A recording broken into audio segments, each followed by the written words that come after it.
சொந்த வீடு வாங்க ஸ்டெப் ஸ்டோனுக்கு வாங்க. ஸ்டெப் ஸ்டோன் தங்க நகைகள் சோவரனுக்கு 3000 தள்ளுபடி, வைர நகைகளுக்கு 10,000 தள்ளுபடி, மேலும் பல சலுகைகளுடன் அக்ஷய சூப்பர் தங்க திருவிழா. Saravana store super jewellery, Chennai, Madurai, Coimbatore. இனிமே விஜய் தொடர்ந்து படங்கள் நடிப்பாரா அப்படின்னா நிச்சயமா நடிக்கிறதுக்கு வாய்ப்பு இல்லை. ஜனநாயகன் படம் தான் அவருடைய கடைசி படமா இருக்கும். விஜய் விஜய் விஜய் விஜய்னு உயிரை விடுறாங்க. அப்படிப்பட்ட ஒரு மிகப்பெரிய ஒரு கூட்டம் விஜய் பின்னாடி இருக்குன்னும் போது அந்த கூட்டம் நிச்சயமா ஜனநாயகன் படத்தை தியேட்டர்ல போய் படத்தை பார்த்து அன்னைக்கு 2 ஆளுமைகள் இருந்தாங்க. யார் யார் இருந்தாங்க? ஒன்று கலைஞர், ஒன்று ஜெயலலிதா. இந்த 2 ஆளுமைகள் இருந்த போதும் ரஜினி அன்னைக்கு சினிமாலேருந்து அரசியலுக்கு வந்திருந்தால் அந்த 96 தேர்தலில் விஜய் பார்த்தீங்கன்னா அந்த முடிவு, அந்த டிசிஷன் மேக்கிங், அரசியலுக்கு வரணும்னு நினைச்சாரு, வரேன்னாரு, வந்துட்டார். அந்த எம்ஜிஆருக்கு இருந்த, அந்த கலைஞருக்கு இருந்த, அந்த ஜெயலலிதாக்கு இருந்த, அந்த அண்ணாக்கு இருந்த, காமராஜருக்கு இருந்த அந்த கரிஷ்மா, அந்த ஒரு ஃபேஸ் வேல்யூ, அவருக்காண்டியே ஓட்டு போடுவாங்கல்ல, அப்படிப்பட்ட தலைவர்கள் இன்னைக்கு இல்லை. மக்கள் ஓட்டு போட்டுட்டாங்க, மக்கள் ஜெயிக்க வச்சுட்டாங்க. மக்களின் தலைவனா இன்னைக்கு மாறி இருக்கிறாரு. அது அவருடைய வெற்றி, அவர் உழைப்புக்கு, அவருடைய கரிஷ்மாக்கு. விஜயகாந்த் மேல மக்களுக்கு ஒரு பெரிய எதிர்பார்ப்பும் செல்வாக்கும் விஜயகாந்த்க்கு இருந்துச்சு. இயற்கை அது அவருக்கு உடல் நலம் குன்றி அவர் மரணிக்கிற ஒரு நிலைமை வந்துருச்சு. அவரால் அந்த முதலமைச்சர் ஆக முடியல. நடுவில் பாருங்கள், எம்ஜிஆருக்கு அப்புறம் ஜெயலலிதா அம்மையார் வந்தாங்க சினிமாலேருந்து. அதுக்கப்புறம் விஜயகாந்த் வந்தார், கமலஹாசன் வந்தார், சரத்குமார் வந்தார், பாக்யராஜ் வந்தார், டி ராஜேந்திரன் வந்தார், பல பிரபலங்கள் வந்தாங்க. யாராலையும் சோபிக்க முடியல, ஜொலிக்க முடியல. ஆனால் விஜய் இன்னைக்கு 51 வயசு தான். ஆனால் இன்னைக்கு அந்த சாத்தியப்படுத்தியிருக்கிறார். ஓடி விளையாடு ஓய்ந்திருக்கலாகாது. அதுக்கு தான் சூப்பர் சரவணா ஸ்டோர்ஸ்ல சம்மருக்கு ஆடைகள் வாங்கும் போது அவுட்டோர் கேம்ஸ் ஃப்ரீ. ஓடு ஆடு விளையாடு. சூப்பர் சரவணா ஸ்டோர்ஸ் சம்மர் கோடையை கொண்டாடலாம். ஓகே சார், அதே மாதிரி நம்ம நடிகர் மோகம்னு பார்க்கும்போது விஜய் எந்த அளவு ஒரு பெரிய ஸ்டாரோ அதே மாதிரி தான் கமலஹாசன் அவர்களுமே ஒரு பெரிய ஸ்டாரா தான் இருந்தாங்க. ஆனா அவருக்கு ஏன் சார் ஓட்டு வரலன்னு நினைக்கிறீங்க? அப்படி நம்ம சொல்ல முடியாதுமா. அதாவது பார்த்தீங்கன்னா ரஜினிகாந்த் அப்படின்னும் போது நல்லா நான் ஒரு விஷயத்த சொல்கிறேன், புரிஞ்சுங்க. ரஜினி, கமல் இவங்க ரெட்டையர்கள். இவங்க ஒரே காலகட்டத்தில் சமகாலத்தில் சினிமாவுக்கு வந்தவங்க. இன்னைக்கு வரைக்கும் 2 பேருமே ஹீரோஸாக நடிச்சிட்டு இருக்காங்க. ஆனால் ரஜினிக்கு இருக்கிற அந்த புகழ் இருக்குது பார்த்தீங்களா, மாஸ் சூப்பர் ஸ்டார் அப்படிங்கிற அந்த பேர். நீங்கள் ரஜினி தோளில் ஒரு பேகு, சும்மா ஒரு டிஷர்ட்டு, ஒரு ஜீன்ஸு, ஒரு செருப்பு போட்டு சும்மா சாதாரணமாக ஒரு வாட்ச் கட்டிட்டு ஏர்போர்ட்டுக்கு அப்படி நடந்து போனால் கூட தலைவா தலைவா தலைவா தலைவான்னு கொண்டாடுறாங்க பார்த்தீங்களா, அந்த மாஸ் அது ரஜினிக்கு இருக்கு. காரணம் என்ன அப்படின்னா, ரஜினி மாஸ் என்டர்டெய்னர் சினிமாவில். அவர் கமர்ஷியல் ஸ்டார். அவர் ஒரு கமர்ஷியல் ஸ்டார். அந்த ஒரு கவர்ச்சி, மாஸ் கவர்ச்சி ரஜினிக்கு இருந்துச்சு. கமலஹாசன் நீங்கள் எடுத்துக்கிட்டிங்கன்னா பலவிதமான கேரக்டர்ஸ் நடிப்பார். அவர் குணா மாதிரியும் நடிப்பார், அவைசன் மூவி மாதிரி நடிப்பார், குருதி புனல் மாதிரி நடிப்பார். பலவிதமான கேரக்டர்ஸை ஷோல்டர் பண்ணி நடிப்பார். ரஜினிக்கு இருக்கிற அந்த மாஸ் கமலுக்கு இருந்துச்சா அப்படின்னா இல்லை. கமல் நல்ல நடிகர் தான், மிக சிறந்த நடிகர் தான். கமல் நடிப்பை யாராலையும் மிஞ்ச முடியாது, ஆகச்சிறந்த நடிகர் இந்த நூற்றாண்டில் அப்படின்னு சொல்லக்கூடிய அளவுக்கு நடிகர். ஆனாலும் அந்த ஒரு மக்கள்கிட்ட ஒரு வரவேற்பு இருக்குது பார்த்தீங்களா, அது கமலுக்கு கம்மி தான். அதே மாதிரி அஜித் விஜய் பேர் எடுத்துக்கிட்டிங்கன்னா 2 பேருக்குமே நல்ல மாசு. நீங்கள் அஜித்துக்கிட்டையும் நீங்கள் அஜித்தையும் நம்ம குறைச்சி மதிப்பிட முடியாது. காரணம் என்னென்னா, அஜித் பின்னாடியும் பெரிய கூட்டம், பெரிய ரசிகர்கள் போகிறாங்க. ஆனால் அஜித் அதை விரும்பலை, அது தனிக்கதை. அதே மாதிரி விஜயை பொறுத்த வரைக்கும் பார்த்தீங்கன்னா சினிமாவில் இன்னைக்கு தமிழ் சினிமாவில் ரஜினி அப்படின்னும் போது அது ஒரு ஸ்டார். அதுக்கப்புறம் விஜய் தான் அப்படின்னும் போது விஜய் மாஸ் என்டர்டெய்னர்.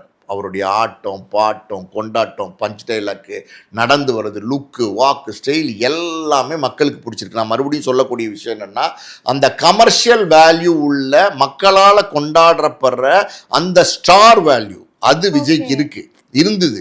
அதனால தான் விஜயால் இவ்வளோ பெரிய வரவேற்பு பெற முடிஞ்சது. கமலால் அதை நெருங்க முடியாமல் போனதுக்கு காரணம். ஓகே சார், ரஜினிகாந்த் அவர்களுமே அரசியலுக்கு வர போறேன் அப்படின்னு சொல்லிட்டு இருந்தாரு. அதுக்கப்புறம் ஏதோ ஒரு சில காரணங்களுக்காக அவர் வரல.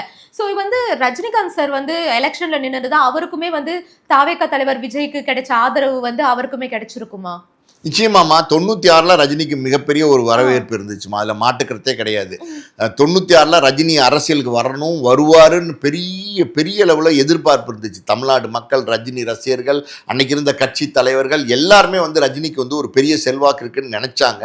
ரஜினியோட வாய்ஸ்க்கு ஒரு பெரிய மரியாதை இருக்குன்னு நினச்சாங்க. அன்னைக்கு 96ல் மட்டும் ரஜினிகாந்த் வந்து அவர் வந்து ஒரு ஸ்ட்ராங்கான டிசிஷன் எடுத்து சினிமாவிலேருந்து அரசியலுக்கு வந்திருந்தாருன்னா நிச்சயமாக அந்த முதல்வர் நாற்காலி அவருக்கு சாத்தியமாக இருக்கும். அன்னைக்கு வந்து 2 ஆளுமைகள் இருந்தாங்க. யார் யார் இருந்தாங்க? ஒன்று கலைஞர், ஒன்று ஜெயலலிதா. இந்த 2 ஆளுமைகள் இருந்த போதும் ரஜினி அன்னைக்கு வந்து சினிமாலேருந்து அரசியலுக்கு வந்திருந்தால் அந்த 96 தேர்தலில் அவருக்கு வெற்றி சாத்தியமாக இருக்கும், அவர் முதலமைச்சராக உட்காந்துருப்பார். ஆனால் இன்னைக்கு நீங்கள் வந்து விஜய் வந்து பார்த்தீங்கன்னா அந்த முடிவு, அந்த டிசிஷன் மேக்கிங், அரசியலுக்கு வரணும்னு நினச்சாரு, வரேன்னாரு, வந்துட்டார். அதுதான் அங்கே வந்து நீங்கள் எப்படின்னா ஒரு முடிவில் நீங்கள் வந்து ஸ்திரத்தன்மை இருக்கணும், ஸ்ட்ராங்காக நீங்கன்னா அது சாத்தியம். ஆனால் இன்னைக்கு விஜய் அரசியலுக்கு வந்த இந்த காலகட்டத்தில் கலைஞர் ஜெயலலிதாங்கிற 2 ஆளுமைகள் இன்னைக்கு இல்லை, உயிரோடே இல்லை, அரசியல்லே இல்லை. விஜய் வராரு, அவருக்கு வந்து வழித்தடங்களும் ரொம்ப ஈஸியாக இருக்குது. ஒரு பக்கம் ஸ்டாலின், அவர் நல்ல தலைவர் தான், நல்ல கரிஷ்மா உள்ள தலைவர் தான். இன்னொரு பக்கம் எடப்பாடி, அவரும் பார்த்தீங்கன்னா ஒரு பெரிய கட்சியினுடைய தலைவர் தான்.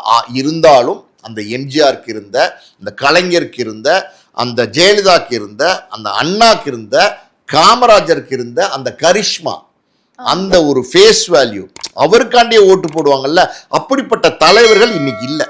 நிதர்சனமான உண்மை அதுதான். அப்படி இருக்கும்போது விஜய் வந்து அவருடைய முடிவில் ஸ்ட்ராங்காக இருந்தார். இது சரியான தருணம் அப்படின்னு நினச்சாரு, உள்ளே வந்தார். 2 வருஷத்துக்கு முன்னாடி கட்சி ஆரம்பித்தார். ஏகப்பட்ட எதிர்ப்புகள், மறுபடியும் சொல்கிறேன், நானே வந்து பலவிதமான விமர்சனங்களை வச்சுருந்தேன். நடிகர் விஜய் எப்படி அரசியல் பண்ணுவார், அவருக்கு என்ன அரசியல் தெரியுங்கிற மாதிரி விமர்சனங்களை வச்சுருந்தேன். அது அரசியலில் விஜய் மேலே உள்ள விமர்சனங்கள். ஆனால் எல்லாத்தையும் தோக்கடிச்சிட்டாரு. மக்கள் ஓட்டு போட்டுட்டாங்க, மக்கள் வந்து ஜெயிக்க வச்சுட்டாங்க. மக்களின் தலைவனாக இன்றைக்கி வந்து மாறி இருக்கிறாரு. அது அவருடைய வெற்றி, அவர் உழைப்புக்கு, அவருடைய கரிஷ்மாக்கு, அவருடைய கால்குலேஷனுக்கு, அவருடைய எப்படி சொல்கிறது, எல்லாம் அல்டிமேட்டாக அவருடைய திறமைக்கு கிடைத்த வெற்றியாக தான் நம்ம பார்க்கணும். எப்படின்னா எப்போவுமே ஒரு விஷயம் தெரிஞ்சுங்க, மெஜாரிட்டி ஆஃப் த பீப்புள் அவங்க செலக்ட் பண்ணுறாங்க ஒருத்தர் லீடர் அப்படின்னா நம்மளும் அவங்க லீடராக ஏற்றுக்கணும். இன்றைக்கி வந்து தமிழ்நாட்டு முதல்வர் விஜய் அப்படின்னா எனக்கும் முதல்வர் தான், உங்களுக்கும் முதல்வர் தான், நம்ம ஏற்றுக்கிட்டு தான் ஆகணும். ஸோ அந்த வகையில் வந்து விஜய் வந்து முதலமைச்சராக இன்றைக்கி பொறுப்புக்கு வந்திருக்காரு. நிச்சயமாக நம்ம அதாவது விஜய் மேலே 1000 விமர்சனங்கள் இருந்தது, நான் உட்பட வச்சுருந்தேன். ஆனால் அதையெல்லாம் பொய்க்கிற வகையில் விஜய் வந்து ஒரு நல்லாட்சி பண்ணணும், அதாவது ஒரு ஸ்ட்ராங்கான ஆட்சி, அவருக்கு மெஜாரிட்டி கூட இல்லாமல் இருக்குது, ஒரு மைனாரிட்டி அரசாக தான் அமைக்க முடிகிற சூழல் இருக்குது. பட் இருந்தாலும் அந்த ஒத்துழைக்கக்கூடிய கட்சியினுடைய சப்போர்ட்டோட அந்த ஆட்சி பண்ணக்கூடிய அந்த திறனை அவர் வளர்த்துக்கணும். அரசியல் புரிதல், அறிவு எல்லாத்தையும் அவர் வந்து நிறைய படித்து தெரிஞ்சு நல்ல ஒரு அரசியலை வந்து கொடுக்கணும். அப்படி கொடுத்தார்னா, உண்மையாக சொல்கிறேம்மா, அப்படி கொடுத்தாருன்னா அவருடைய அந்த அரசியல் நிச்சயமாக பெரிய லெவலில் பேசப்படும்.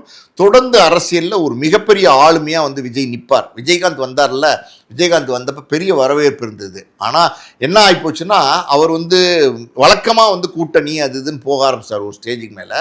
அதெல்லாம் இருந்தால் கூட விஜயகாந்த் மேலே மக்களுக்கு ஒரு பெரிய எதிர்பார்ப்பும் செல்வாக்கும் விஜயகாந்துக்கு இருந்துச்சு.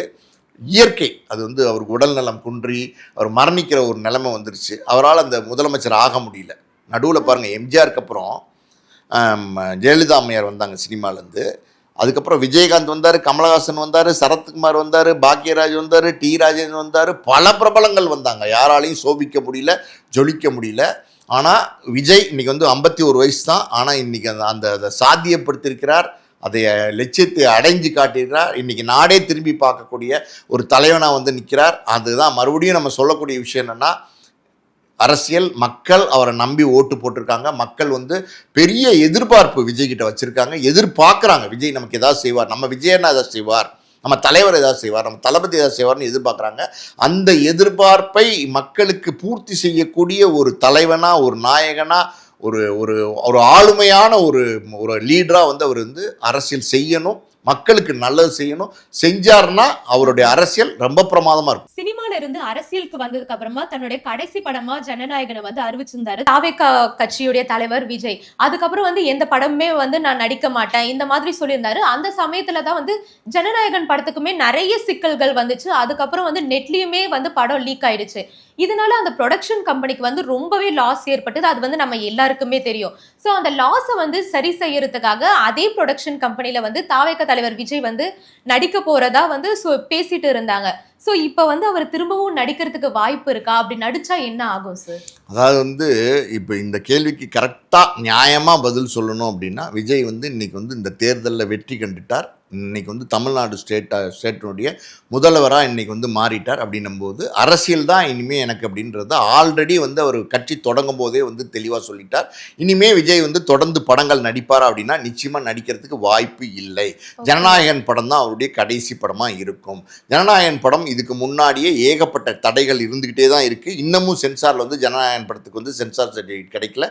கூடிய விரைவில் வந்து சென்சார் சர்டிஃபிகேட்டும் ஜனநாயகன் படத்துக்கு கிடைக்கும். அது நடக்கவும் செய்யும். அப்படின்னும்போது அந்த படம் இன்னைக்கு இப்போ விஜய்க்கு இருக்கிற இந்த செல்வாக்கு, இந்த மாசு, இந்த விஜய் அலை இருக்குது பார்த்தீங்களா, இதில் இந்த நேரத்தில் ரிலீஸ் பண்ணால் ஏற்கனவே வந்து இணையதளங்களில் வந்து ஹெச்டி பிரிண்டே வந்து லீக் ஆகிருக்கிற தருணத்தில் கூட இந்த படம் ஆடியன்ஸால் கொண்டாடக்கூடிய படமாக இருக்கும். ஏன்னா நீங்கள் பாருங்கள், விஜய் விஜய் விஜய் விஜய்னு உயிரை விடுறாங்க. அப்படிப்பட்ட ஒரு மிகப்பெரிய ஒரு கூட்டம் விஜய் பின்னாடி இருக்குன்னும் போது அந்த கூட்டம் நிச்சயமாக ஜனநாயகன் படத்தை தியேட்டரில் போய் படத்தை பார்த்து பல மடங்கு இது மிகப்பெரிய வெற்றி படமாக ஆகிறது கூட வாய்ப்பு இருக்குது. அதாவது பொங்கல் 9ஆம் தேதி ஜனவரி அன்னைக்கு இந்த படம் வரதா இருந்துச்சு. அன்னைக்கு வந்திருந்தா என்ன வெற்றி கிடைச்சிருக்குமோ அதை விட பல மடங்கு வெற்றியும் லாபமும் இன்னைக்கு இந்த படம் வந்தால் கிடைக்குங்கிற அளவுக்கு தான் அந்த படத்துக்கு ஒரு எதிர்பார்ப்பு இருக்குது. நிச்சயமாக இது நடக்கும். நீங்கள் வேணால் பாருங்கள், நீங்கள் இது நடக்கும். மார்க் மை வேர்ட்ஸ், இது நடக்கும். அதனால் விஜய் வந்து மறுபடியும் வந்து படம் நடிப்பார் அப்படிங்கிறது எனக்கு தெரிஞ்சு அதுக்கு வாய்ப்புகள் கம்மி. ஓகே சார், இவ்வளவு நேரம் உங்க நேரத்தை கொடுத்ததுக்கு ரொம்பவே நன்றி சார். நன்றி.